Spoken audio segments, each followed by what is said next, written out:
Dios te bendiga, iglesia. Salmos capítulo 119, del versículo 1 al 16, vamos a considerar en esta noche, ya que el Salmo consta de 176 versículos. Leemos la palabra del Señor honrando al Padre, al Hijo y al Espíritu Santo. Bienaventurados los perfectos de camino, los que andan en la ley de Jehová. Bienaventurados los que guardan sus testimonios y con todo el corazón le buscan. Pues no hacen iniquidad los que andan en sus caminos. Tú encargaste que sean muy guardados tus mandamientos. Ojalá fuesen ordenados mis caminos para guardar tus estatutos. Entonces, ¿no sería yo avergonzado? Cuando atendiese a todos tus mandamientos, te alabaré con rectitud de corazón. Cuando aprendiere tus justos juicios, tus estatutos guardaré. No me dejes enteramente. ¿Con qué limpiará el joven su camino? Con guardar tu palabra. Con todo mi corazón te he buscado. No me dejes desviarme de tus mandamientos. En mi corazón he guardado tus dichos para no pecar contra ti. Bendito tú, oh Jehová, enséñame tus estatutos. Con mis labios he contado todos los juicios de tu boca. Me he gozado en el camino de tus testimonios, más que toda la riqueza en tus mandamientos. Meditaré, consideraré tus caminos, me regocijaré en tus estatutos. No me olvidaré de tus palabras. Oramos. Padre nuestro que estás en el cielo, Señor, en el nombre poderoso de tu Hijo amado Jesucristo, presentamos hoy tu palabra, Señor, para que sea expuesta y que nuestros corazones sean, Señor, preparados para recibir de tu palabra, Señor, y que nuestras almas sean edificadas. En el nombre de Jesucristo, nuestro Señor y Salvador, oramos en esta noche. Amén y amén. El tema para esta ocasión es el siguiente: las Escrituras en tiempos de aflicción. En abril, en el año de 1521, el emperador Carlos V convocó una asamblea o una arieta, como se le llamaba a ese tipo de reuniones en una ciudad de Alemania llamada Worms, para tratar unos asuntos concernientes al imperio por petición del Papa. El caso de Martín Lutero fue incluido, de tal manera que éste tuvo que comparecer ante el emperador, ante 6 electores, 28 duques, 11 marqueses, 30 obispos, 200 príncipes y más de 500 personas para ser juzgado. Lutero pensó que él tendría la oportunidad de argumentar bíblicamente a favor de sus enseñanzas. Pero para su sorpresa suya, cuando llegó a la dieta, solo se le permitió responder 2 preguntas. La primera, si alguno de sus libros que estaban sobre la mesa habían sido escritos por él. La segunda, si él se retractaba de las enseñanzas de todos ellos. A la que la primera, Lutero respondió que sí. Pero pidió tiempo para responder la segunda, por lo que se le dio un plazo de 24 horas. Al comparecer de nuevo contra la dieta al día siguiente, Lutero manifestó su disposición de retractarse de cualquiera de sus enseñanzas si se le mostraba por la Biblia dónde se había equivocado, dónde él había errado. Pero se le reiteró que estaba ahí para no argumentar, sino para saber si se retractaba. Lutero entonces respondió con estas palabras, famosas palabras: si no me convencen mediante el testimonio de las Escrituras, o por un razonamiento evidente, puesto que no creo al Papa ni a los concilios, que consta que han errado frecuentemente y se han contradicho a sí mismo, quedo sujeto a los pasajes de las Escrituras alucidos por mí, y mi conciencia está cautiva de la palabra de Dios. No puedo ni quiero retractarme, puesto que no es prudente ni recto obrar contra la conciencia. Que Dios me ayude. Cualquiera pudiera pensar que en aquella ocasión tan crítica de su vida, Lutero fue imprudente. Pero él estaba convencido que era más seguro enfrentar a Carlos V y el poder religioso de la Iglesia Católica antes que ir en contra de su conciencia. y en contra de la palabra de Dios. Ni el poder del emperador, ni el poder del papa eran lo suficientemente atemorizantes como para persuadir a Lutero a cometer la locura de ir en contra de la palabra de Dios. Sin embargo, debemos de recordar que es una de las tentaciones con la que más frecuente tenemos que lidiar en tiempos de aflicciones o de dificultad. La tentación de echar a un lado la palabra de Dios, las Sagradas Escrituras, y ampararnos en nuestra propia sabiduría, la propia opinión en los momentos en los que estamos más necesitados de escuchar la voz de Dios, en cuanto más frecuentemente tendemos a pasarla por alto. Y este es el tema que estamos con esta noche. Si esta noche, a la luz de algunos pasajes seleccionados del Salmo 119, como muchos de ustedes saben, el Salmo 119 es el más extenso de los salmos del Salterio y tiene la peculiaridad de los 176 versículos que lo componen, por lo menos. 171 de ellos hacen referencias directas a las Sagradas Escrituras, a través de una serie de términos y sinónimos que se intercambian a lo largo del poema. Este salmo también posee la característica de que se trata de un acróstico alfabético, y eso no se percibe en la traducción en español. Pero en el original, los 8 versos que componen cada estrofa comienzan con la misma letra del alfabeto hebreo, es decir, del versículo 1 al 8, todas las líneas comienzan con la letra Aleph. Los versículos del 9 al 16, todos los versículos comienzan con la letra Pep. Y en los versículos 17 al 24, todos empiezan con la letra Gimel, y así sucesivamente. Es por eso que este salmo consta de 22 estrofas, porque el alfabeto hebreo tiene 22 letras. Esto era un recurso mnemotécnico para ayudar a la memorización del salmo. Otra característica que debemos resaltar del Salmo 119 es que se trata de un diálogo intensamente personal, aparte de los primeros 3 versículos, en los que el salmista hace una declaración literal a modo de introducción el resto del salmo. Es una conversación íntima dentro del salmista y Dios.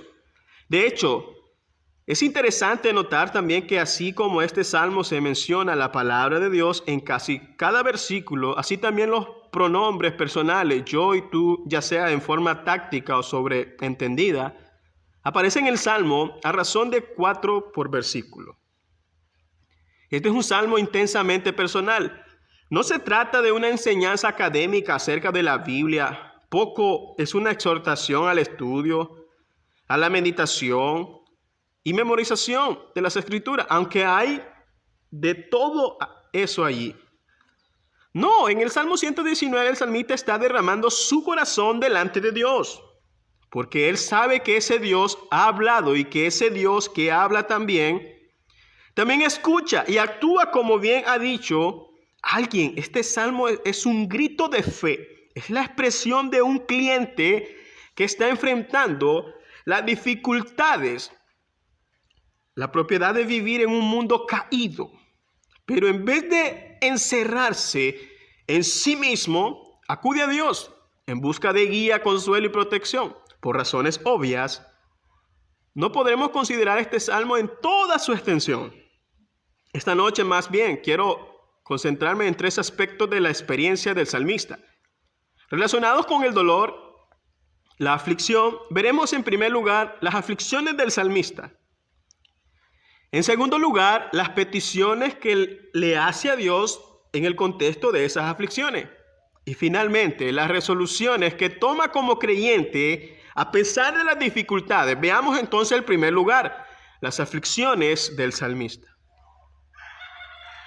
¿Qué decía antes de predicar este sermón? Hubiese preguntado aquí por este medio, ¿de qué trata el Salmo 19? Muchos hubiesen respondido acerca de la palabra de Dios. Muy pocos hubiesen relacionado el tema del Salmo con las aflicciones. Sin embargo, este es un tema que el autor del Salmo 119 menciona en casi cada estrofa. El Salmo, como nosotros decíamos el viernes pasado, nadie está exento del sufrimiento. En este mundo caído no importa si es rico o eres pobre. No importa si es creyente o incrédulo. El mismo Señor Jesucristo dijo a sus discípulos en Juan 16:33, en el mundo tendréis aflicción. Tratar de evadir o de ignorar esa realidad es evocarse a mucha confusión y turbación. Porque las dificultades vendrán como quiera y producirá un impacto emocional en nosotros que puede ser devastador.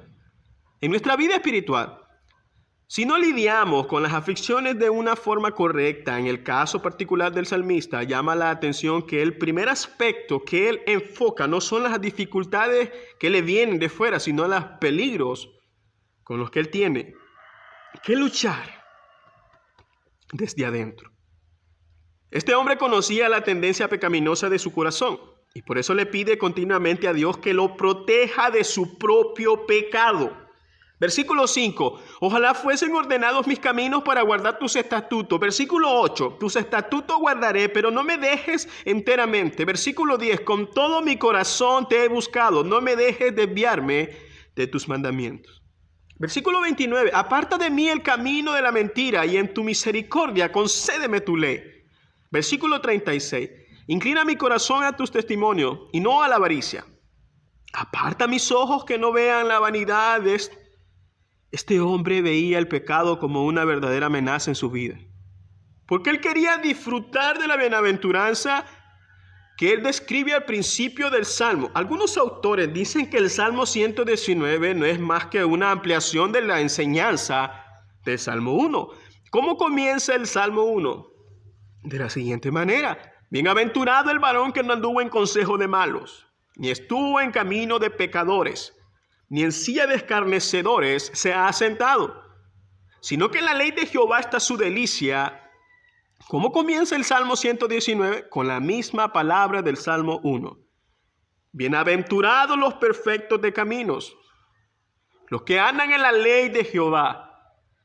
Bienaventurados los que guardan sus testimonios y con todo su corazón le buscan. Bienaventurados los felices, dichosos. Y es precisamente esa bienaventuranza que el pecado destruye, por lo que el salmista pide protección al Señor. Yo sé que la felicidad depende enteramente en tenerme apegado a ti, de andar en tus caminos, de obedecer tus preceptos, pero precisamente por eso me siento atemorizado, porque yo conozco la tendencia de mi corazón hacia el pecado. Señor, cuídame, protégeme, no dejes que me desvíe de tu camino. Queridos hermanos, el pecado es una amenaza real. Es una amenaza real. El más grande de nuestros problemas, el más grave de nuestros peligros, y eso nunca podrá ser enfatizado, sobre todo en una época en la nuestra que quisieran borrar de la palabra pecado del diccionario.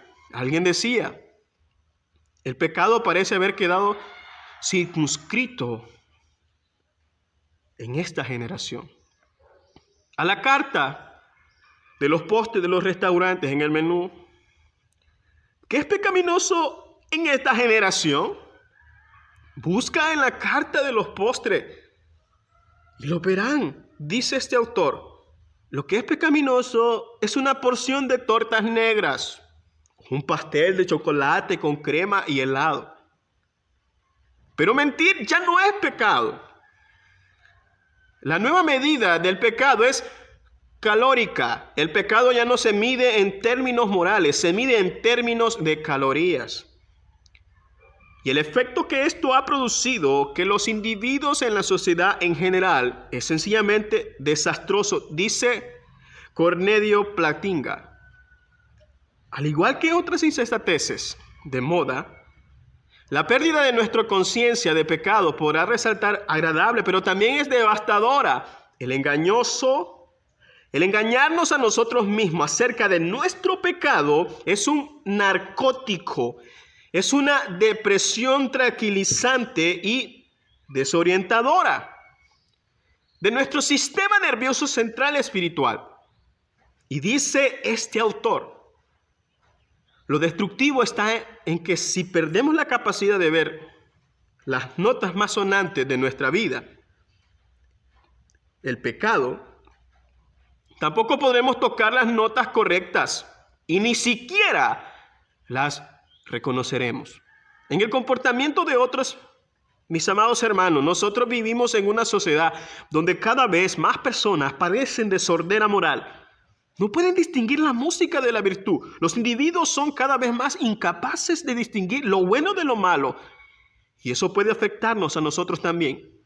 Si nos descuidamos, decía Aristóteles, que el problema del hombre es similar a la situación de un pez en el agua. ¿Cómo así, hermano? Bueno, como el pez en el agua no conoce su hábitat fuera del agua. Nunca puede darse cuenta que está mojado. Es cierto, el pez no conoce su hábitat. El pez nunca puede darse cuenta que está mojado, porque ese es el ambiente en el que él vive. Hermano, esa es la dificultad que muchos de nosotros tenemos para poder evaluar con objetividad los males que nos rodean. Podemos estar tan acostumbrados al océano de nuestra cultura alrededor que sin darnos cuenta siquiera podemos estar apropiados de las ideas y destinos de bebidas que son abiertamente, sutilmente pecaminosos. Pero es obvio que el autor del Salmo 119 estaba sumamente preocupado por el efecto del pecado en su vida. Él sabía que el pecado daña, que el pecado corrompe, distorsiona el pensamiento, es una especie de locura, endurece el corazón. Entonces, los sentidos, sobre todas las cosas, nos aleja de Dios, que es la fuente de todo bien. Ahora, ese no era el único problema del salmista. Él estaba también lidiando con todas las dificultades propias de vivir en un mundo como el nuestro, maldito por el pecado. Los creyentes se enferman como todo el mundo. Muchas veces tienen que padecer el oprobio y la hostilidad de un mundo que odia a Dios. Dirige todo eso, todo ese aborrecimiento en contra de su pueblo. Y eso es algo que el autor del Salmo 119 conocía muy bien. Versículo 22. Aparte de mi oprobio y el menosprecio, porque tu testimonio se ha guardado, príncipes también se sentaron y hablaron contra mí, mas tu siervo meditaba en tu estatuto. Versículo 25. Abatida está el polvo, está en mi alma. Vivifícame según tu palabra. Versículo 39. Quita de mí el oprobio que he tenido, porque buenos son tus juicios. Versículo 49. Acuérdate de la palabra dada a tu siervo, en la cual me has hecho esperar. Ella es mi consuelo en mi aflicción, porque tu dicho me ha vivificado. Los soberbios se burlaron mucho de mí, mas no me ha apartado de tu ley. Versículo 69. Contra mí forjaron mentira los soberbios, mas yo guardaré de todo mi corazón tus mandamientos. Versículo 81. Desfallece mi alma por tu salvación, mas espero en tu palabra. Desfallecieron mis ojos por tus palabras, diciendo, ¿cuándo me consolará? Porque estoy como el odre al humo. ¡Qué figura! Hermanos, ¡qué figura! Estoy como el odre al humo. Pero no he olvidado tus estatutos. Él se está refiriendo aquí a esos recipientes que se hacían de pieles. Los judíos colgaban en el techo de la tienda y resulta que como el humo no tenía para dónde salir, subía y ennegrecía esos odres y los secaba. El salmista está diciendo aquí, Señor, estoy en la misma condición. Y la aplicación en mi vida se está secando como esos odres. Versículo 86. Todos tus mandamientos son verdad, sin causa me persiguen. Ayúdame, casi me han echado por tierra. No ha dejado tus mandamientos, mis hermanos. Esa es la realidad del creyente en este mundo caído. Problemas de dentro, problemas de fuera. Pero si bien resulta lesionador ver la perspectiva que el salmista tenía de su sufrimiento, también es sumamente al lesionador ver lo que él le pide a Dios en oración en ese contexto. Y eso es lo que lo lleva a la mano a nuestro segundo encabezado. Las peticiones del salmista. ¿Qué hace el autor del Salmo 119? Ante la realidad de todos esos peligros que le amenazaban, algo que es totalmente contrario a la inclinación natural del corazón, en vez de retratarse, en vez de encerrarse en sí mismo, que es lo que mucha gente hace cuando está afligida, este hombre busca intensamente la presencia de Dios. En el Salmo 119 encontramos unas 90 peticiones que el salmista trae delante de Dios en oración, y aunque muchas de esas peticiones tienen que ver con las necesidades particulares del momento, Señor, líbrame, sálvame, defiende mi causa, consuélame, no permitas que el enemigo mío me oprima. Él oraba por todo eso. Sin embargo, el foco principal de su oración es que Dios lo mantenga siendo fiel a su palabra.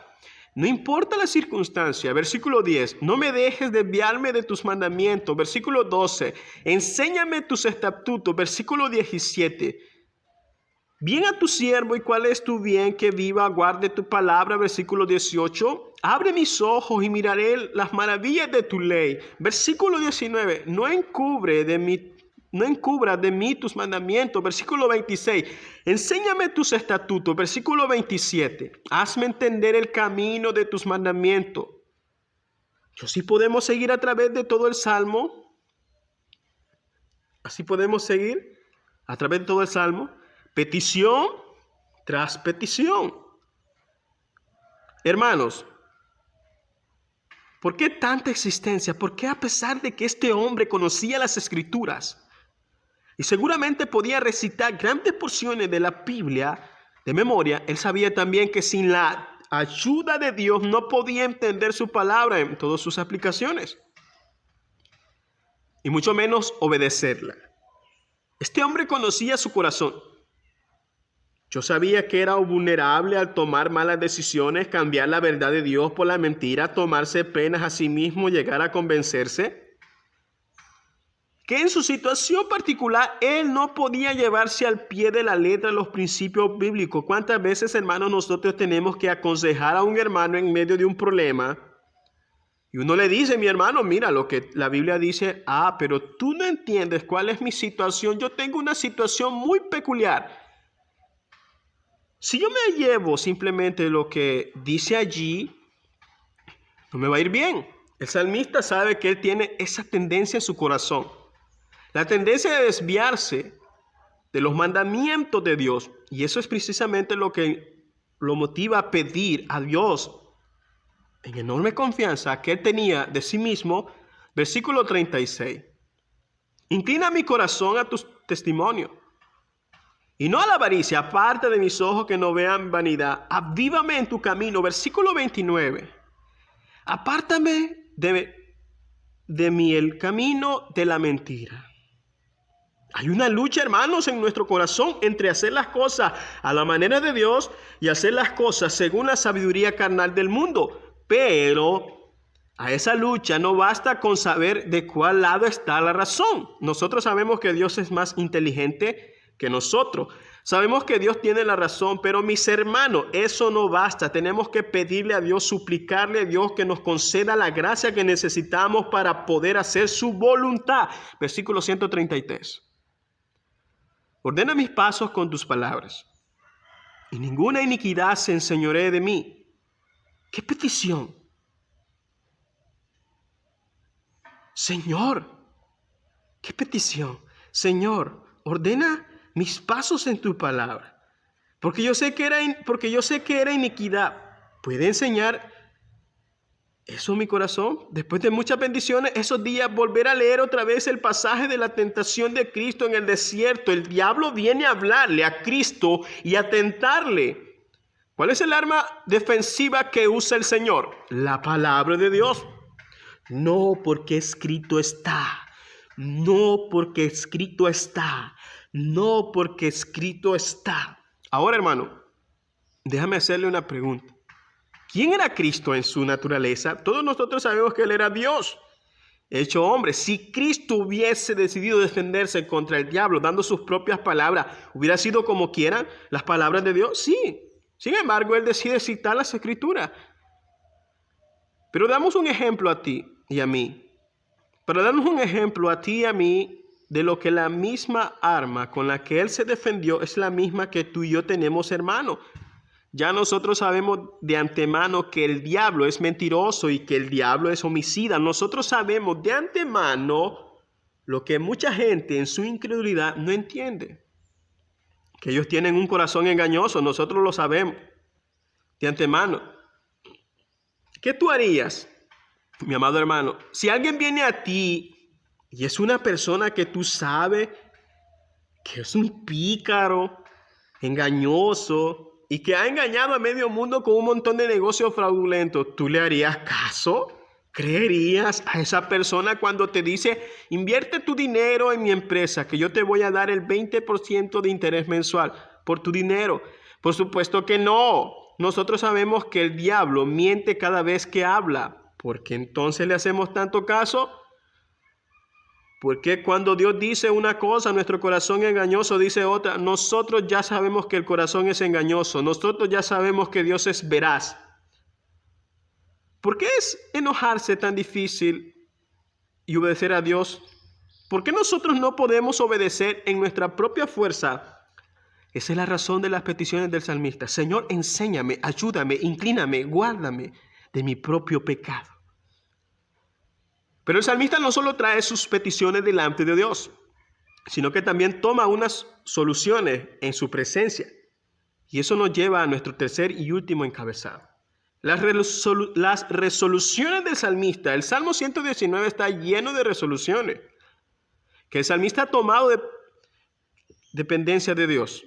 Y delante de Dios, versículo 8, tus estatutos guardaré. Versículo 11, en mi corazón he guardado tus dichos para no pecar contra ti. Versículo 16, no me olvidaré de tus palabras. Versículo 30, escogí el camino de la verdad, he puesto tus juicios delante de mí. Esa palabra juicio es uno de los términos sinónimos que el salmista usa una y otra vez en el Salmo para referirse a las Escrituras. ¿Qué significa esta palabra? Señala básicamente el juicio que Dios hace de las cosas, de lo que Dios opina acerca de cada cosa. Y el salmista está diciendo, Señor, yo he puesto tu juicio delante de mí. En otras palabras, lo que tú dices acerca de cada cosa es lo que cada cosa realmente es. ¿Cómo se aplica esto en la vida práctica, hermanos? ¿Cuántos problemas nos pasan en la iglesia? Nuestras relaciones personales. Porque nosotros olvidamos continuamente lo que Dios dice en Efesios capítulo 6, versículo 12. De que nuestra lucha no es contra carne ni sangre, sino contra principados, contra potestades, contra huestes de maldad.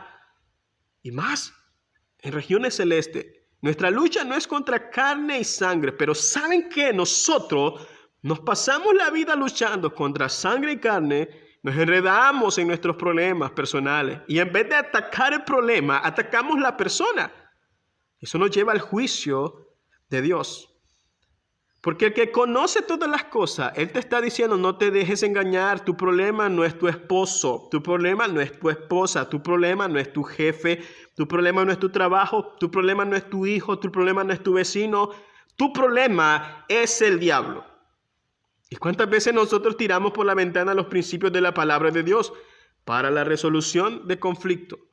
Porque hacemos de cada cosa una guerra civil. Versículo 44, dice el salmista, guardaré tu ley siempre, para siempre y eternamente. Es decir, en todo tiempo, en todo lugar. Generalmente nosotros asociamos la palabra ley, mandamientos específicos.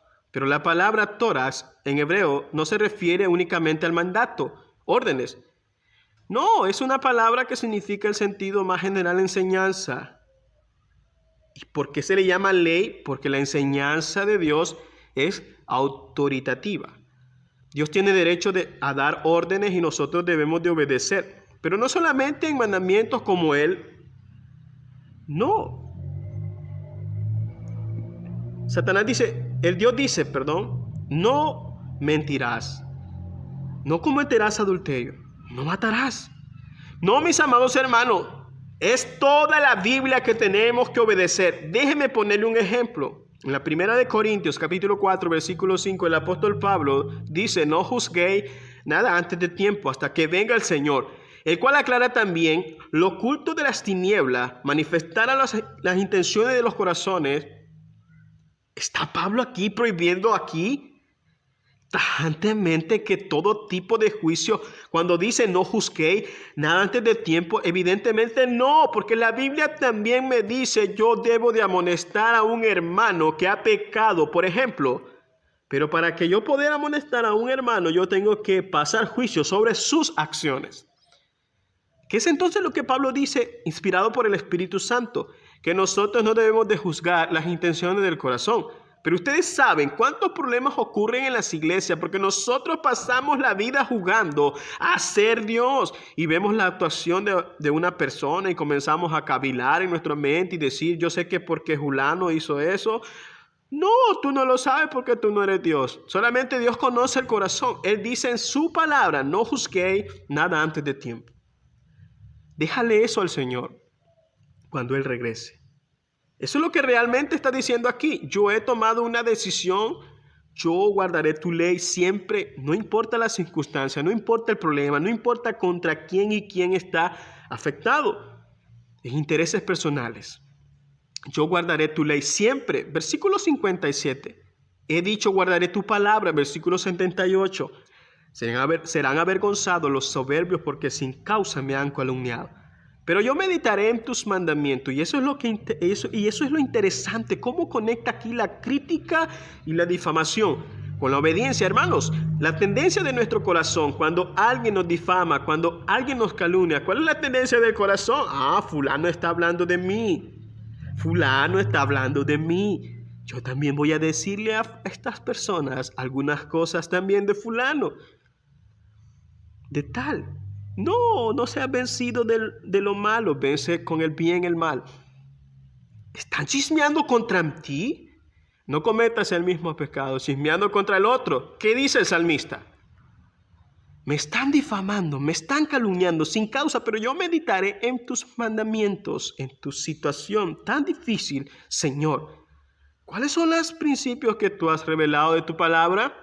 Para yo vivir de acuerdo a ellos. Versículo 106. Juré y rectifiqué que guardaré tus justos juicios. Queridos hermanos, todas estas resoluciones del salmista están sustentadas en la convicción de que Dios es infinitamente sabio, de que Él es veraz y que Él busca nuestro bien en medio de cualquier circunstancia. Créeme, nos irá mucho mejor si echamos a un lado la Biblia. No, nos irá mejor si echamos por la ventana los principios bíblicos y comenzamos a hacer lo que a nosotros nos parezca más lógico. No, lo que a nosotros nos parece más conveniente ante cualquier sugerencia de nuestro corazón o ante cualquier filosofía del mundo que sea contraria a la verdad infalible de Dios, revelada en su palabra. Mis amados hermanos, tenemos que decir como el apóstol Pablo. En Romanos capítulo 3, versículo 4, sea Dios veraz y todo hombre mentiroso. Esa es la convicción del salmista.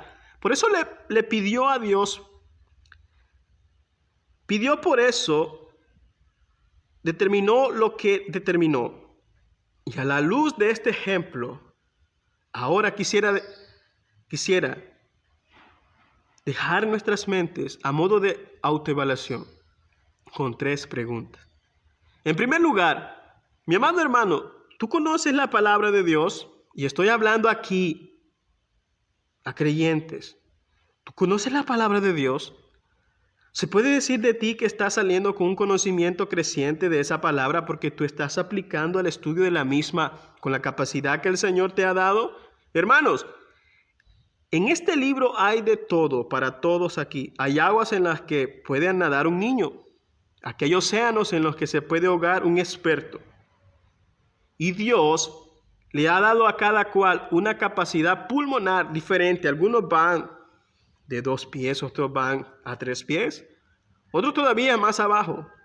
Pero no importa qué tan abajo pueda nadar un hombre recto, siempre dejará debajo de sí un abismo insolable que hay en la Biblia, donde nosotros nunca podremos llegar porque la Biblia es la palabra de Dios y cada cual con la capacidad que el Señor le dio Señor, yo voy a usar cada neurona de mi cerebro, cada aspecto de mi alma para estudiar tu palabra. ¿Saben por qué el salmista pudo apelar a Dios en sus promesas? Porque él conocía lo que Dios había revelado de sí mismo. Él conocía lo que Dios había prometido. Yo te pregunto si puede decir lo mismo de ti. Dios no obra en el corazón del creyente en un vacío. Él obra a través de su palabra. Como alguien ha dicho, si Él ha de iluminar nuestras mentes y iluminar nuestras voluntades, sus palabras deben de estar primero enraizadas en nuestros corazones. Otra pregunta, mi hermano. ¿Qué tú tanto aprecias la palabra de Dios a la luz de lo que ella es en verdad? La revelación infalible de un Dios infinitamente santo, sabio, que nos ama y que busca nuestro bien. Sabe que algunas personas pueden llegar a la conclusión leyendo el Salmo 119, que el autor de este Salmo había cometido el pecado de la bibliolatría. ¿En qué sentido? Es que él, en vez de adorar a Dios, adora la Biblia. Pero nada puede estar más lejos de la realidad. La razón por la que el salmista amaba las Escrituras es porque él amaba el Dios que se la reveló en ellas. Es la palabra de Dios. No era simplemente un tratado teológico o un código de conducta lo que el salmista apreciaba y deseaba tan intensamente. Lo que él anhelaba, las palabras de verdad y sabiduría que Dios dejó registrado por escrito en la Biblia. Eso era lo que él amaba. Escuchaba brevemente lo que este hombre dice de la Biblia. Me pregunto, ¿te puede identificar con este hombre? Con lo que presta aquí versículo 40. He aquí yo anhelo tus mandamientos. Vivifícame en tu justicia. Versículo 14. Me he gozado en el camino de tu testimonio más que de toda riqueza. Versículo 16. Me regocijaré en tus estatutos. No me olvidaré de tus palabras. Versículo 20. Quebrantará esta mi alma de desear tus juicios. Acuérdate que el juicio aquí no es veredicto de Dios. Es la opinión de Dios, lo que Dios piensa de las cosas. Quebrantará esta mi alma de desear tu juicio en todo tiempo. Versículo 24. Porque tus testimonios son mi delicia en mis consejeros. Versículo 35. Guíame por la senda de tus mandamientos, porque en ellos tengo mi voluntad. Esta es otra palabra hebrea para referirse al deleite. Esa es mi delicia. Versículo 40. He aquí yo he anhelado tus mandamientos. Versículo 47. Y me regocijaré en tus mandamientos, los cuales he amado. Versículo 72. Mejor me es la ley de tu boca que millares de oro, plata. Versículo 103. Cuán dulces son a mi paladar tu palabra, más que la miel a mi boca. Versículo 127. Por eso he amado tus mandamientos más que el oro, más que oro muy puro. Y créame, puedo seguir citando versículo tras versículo. ¿Qué apreció, hermanos? ¿Qué apreció de la palabra de Dios? Hermanos, nosotros tenemos un tesoro en las manos. El mundo afuera está siendo engañado, buscando hoy una teoría para vivir que seguramente no le va a dar resultado. Luego buscando otra teoría para vivir, seguramente tampoco le dará resultado. Teoría tras teoría. Y nosotros tenemos la palabra de Dios, y cuando uno entiende eso, a ese Dios todo lo sabe, que es Dios me ama, que ese Dios está buscando mi bien. Entonces voy a poder decir cuánto amo tu ley. Dice C.S. Lewis que cuando él estaba estudiando los Salmos, la primera vez que se encontró con estas expresiones de amor por la ley, él dijo, aquí hay algo que no entiendo, aquí hay algo que no me cuadra. Porque nadie ama las leyes, pero después él entendió que el salmista estaba hablando de lo que Dios dice, y lo que Dios dice es un terreno inamovible sobre el cual nosotros podemos pararnos. No en las insensateces de las arenas movedizas de la filosofía humanista. ¿Qué es un humanista? Una persona que tiene sus pies firmemente enraizados en el aire. Nosotros tenemos la palabra de Dios. Y finalmente otra pregunta, mi hermano. En la Biblia, tu consuelo y tu guía en tiempos de aflicción. ¿Es la Biblia tu consuelo y tu guía en tiempos de aflicción? Porque eso es precisamente lo que el salmista nos muestra aquí. Versículo 25. Abatida estaba el polvo está mi alma, vivifícame según tu palabra. No es definitivamente, yo necesito un tiempo de vacaciones, estoy muy estresado, La gente todo lo arregla con un cambio. Necesito un cambio de aire, conocer gente que cambie. Necesito cambiar de esposa, cambiar de iglesia, cambiar de todo. Necesito un cambio. No. El salmista dice, mi alma está abatida. ¿Qué es lo que yo necesito? Tu palabra, versículo 28. Se deshace mi alma de ansiedad, susténtame según tu palabra, versículo 41. Vengo a mí tu misericordia, oh Jehová, tu salvación conforme a tu dicho, y daré por respuesta a mi avergonzador que en tu palabra he confiado. Aquí tenemos un individuo que lo quiere avergonzar. Señor, dame tu palabra y yo voy a dar respuesta al que me avergüenza. Yo he confiado en el juicio de Dios. Yo he confiado en la palabra de Dios. Yo he confiado en la promesa de Dios. Hermano, qué tesoro el hecho de que uno pueda, en medio de una gran tribulación, acudir a Romanos 8:28 y decir, Señor, tú has dicho en tu palabra que todas las cosas obran para bien. De aquellos que te aman, yo sé que eso es verdad. Yo sé que tú cumplirás tu palabra en mí. Yo sé que tú eres un Dios confiable. Leí en estos días un artículo de alguien que hace cuánto los problemas te quitan el sueño. Que tú haces cuánto los problemas te quitan el sueño. Porque el salmista dice, lo que yo hago es meditar en tus mandamientos. Versículo 55. Me acordé en la noche de tu nombre, oh Jehová, y guardé tu ley en la noche.